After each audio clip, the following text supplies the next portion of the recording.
Welcome to today's 5-minute Bible study in the book of James.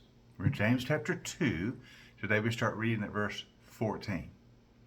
Now the latter half of chapter 2 in James, which includes verses 14 through 26, deals with James' discussion of the relationship between faith and deeds, or faith and works.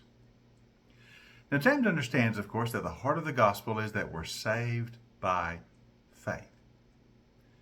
Salvation comes by faith alone, by believing in Jesus. But James also understands that true faith always demonstrates itself in deeds and in works. So faith always shows itself by what it does or by its works. You're not saved by works, you're not saved by deeds, but saving faith always produces works or deeds.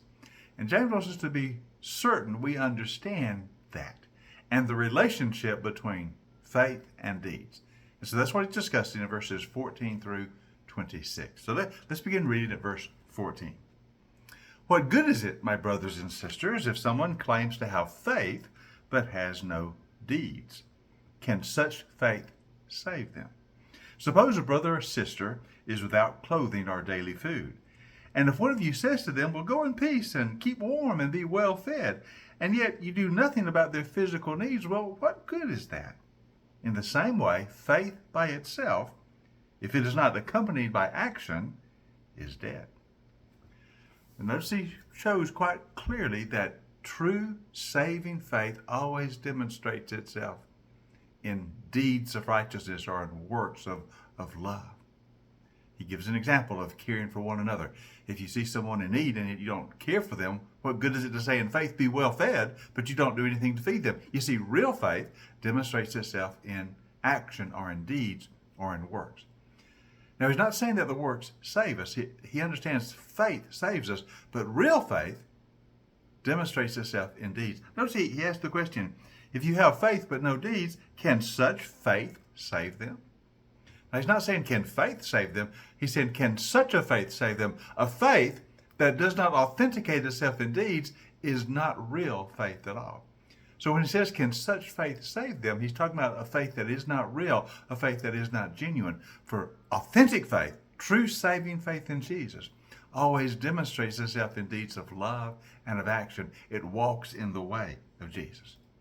That's what James is saying. So he goes on in verse 18. Now someone will say, well, you have faith and I have deeds, or you have faith and I have works.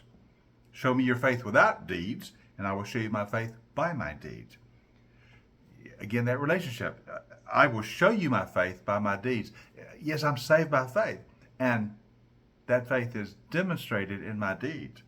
But if you don't have deeds, I think that's probably evidence that there's no faith there at all. Verse 19, he says, now you believe that there is one God. Well, good.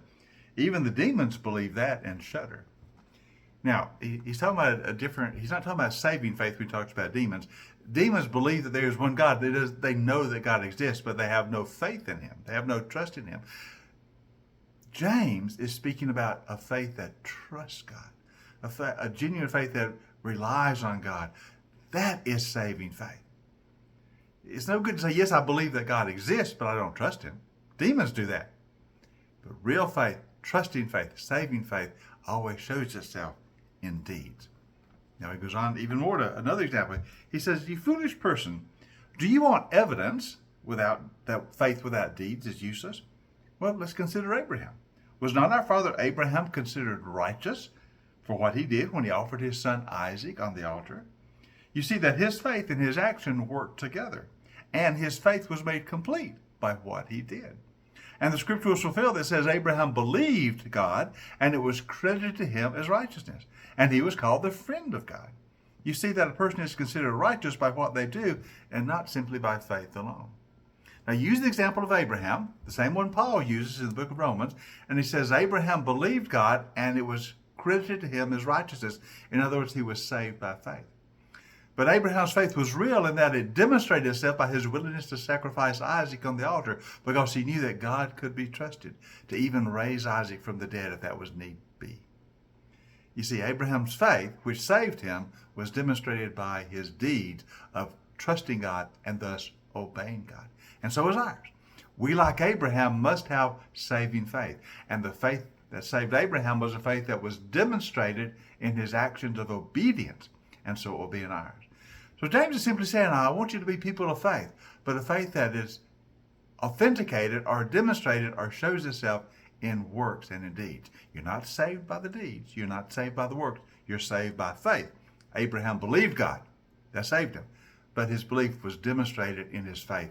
In his actions. And so it will be in ours. We have a few more things to say about this relationship between faith and works, but we'll look at that in tomorrow's 5-minute Bible study in the book of James.